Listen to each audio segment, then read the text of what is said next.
Man, I'm getting freaky in this place. I love how she has the cuck chair, though. Ooh.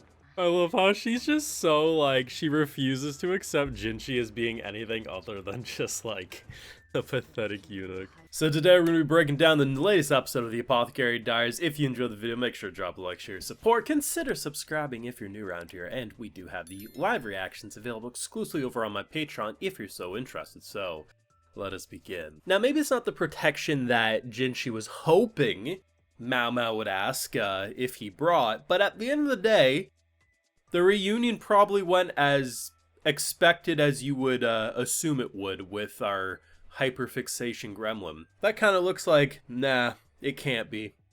He looks too cool. Oh, it is him? That ain't my blood. That doesn't make it better. You're still covered in blood. Yeah, anyway, I need protection. And they say romance is dead. So, we get the confirmation of what happened here, and given some of the overly spicy comments I got last week, there was some people who you would have swore Laolin killed their dog. Like, personally, objectively the worst character I've ever seen. This is god-awful. How could anyone say what she did even had an act of kindness? And it's like, okay, keep in mind when I made that video, I was under the assumption she actually killed them. And even I was like, I get it, because at the end of the day, had those kids survived, they would still end up getting killed. It's not like Jinshi's emperor. Jinshi can't put a stop to a clan being completely annihilated for acts of betrayal, right? So at the end of the day, peacefully letting them go to sleep and not waking up is a kinder fate than being burned alive, shot, stabbed, whatever they will do. Because even if they're kids, it ain't always going to be pretty. So I was under that assumption. Unfortunately, people can't help themselves and spoiled me that it was the drug. So I wish I could be more shocked that this would happen.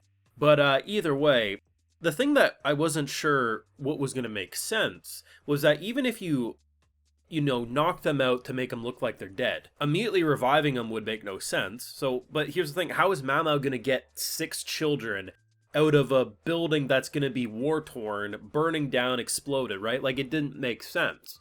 And the idea of putting the complete trust in her, and obviously her connections, which could then say, these kids are dead, and even they're acknowledging, this is probably for the best. I mean, as unfortunate as it is, their whole clan, including them, would have been killed indiscriminately. Like, women, children, they don't survive these situations. So, as sad as it is, this is probably the best. And the idea that they then carry them out, like, I can't do much, but we could burn them, right? Like, give them at least some sort of honorable burial, all things considered. And then, obviously, our girl goes in, gives her the drug, and then that's what's going to happen. It's a very brilliant play, and it really goes to show, because, of course, had she actually committed to just killing them, there still would have been people absolutely hating, but I think with that line, it hopefully would have got a lot of people to understand, because things aren't going to change. Like, this isn't a Hallmark movie where things are just going to work out because of the power of love, right? Like, maybe if Jinshi was emperor, things might have changed, but even then, it wouldn't have been a guarantee that he could have prevented clans from being exterminated. Like, that's how insane this whole dynamic is. So it'll be interesting because obviously now I expect the children to make it.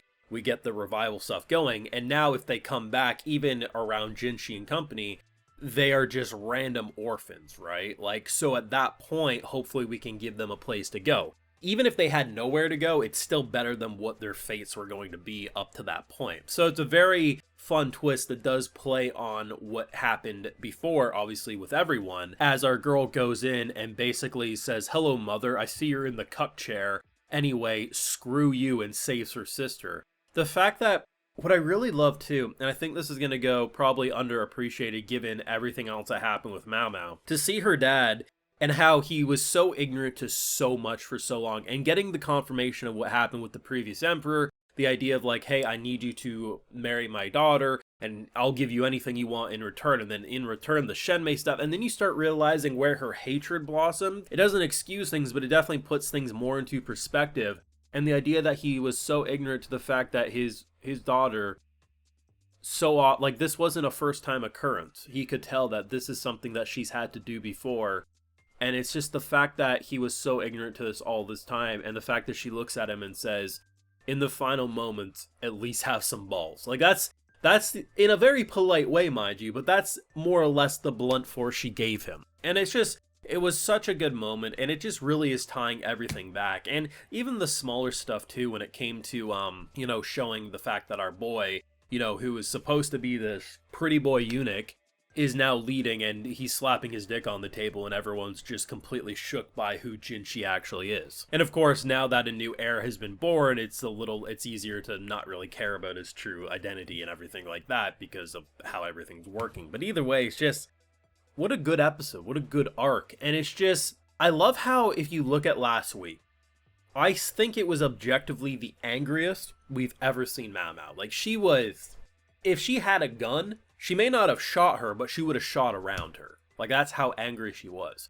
And then kickstarting this episode and just seeing the level of restraint and just her, it was like every gear in her mind was turning so fast to the point that you didn't know where she was going to build into. And then as we're building into the whole insect comparison about, you know, insects surviving and not surviving in the winter, and it's like, it's brilliant. It really is. And it'll be interesting to see where we go. Unfortunately, I feel truly, truly horrible for Maomao's father. This guy gets done dirty. Like, by the end of season 1, he was my favorite character. I just thought what they did with his story was brilliant. The fact that Pop is out here doing these big brain plans, I think he burnt himself out so hard, he probably threw his back out by causing avalanches just to save his daughter. And his daughter refuses to even acknowledge she has a father. She has an old man. I'm like, the craziest thing too, is even if she hates him so much that she won't acknowledge she has a biological dad, she has an adoptive dad. I understand she calls him uncle, but that's her adoptive dad. That's the dude who raised you. Like, I get Maomao is just, she's on the spectrum, man. She's very practical, very blunt, but goddamn, just give a little love, goddammit. The worst part too, Jinshi has received less love and loving gestures than Lowland did. She's out here giving her the hairpin saying, make sure you give this back to me. That's oddly romantic. And what does Jinshi get asked for? Hey, I need protection.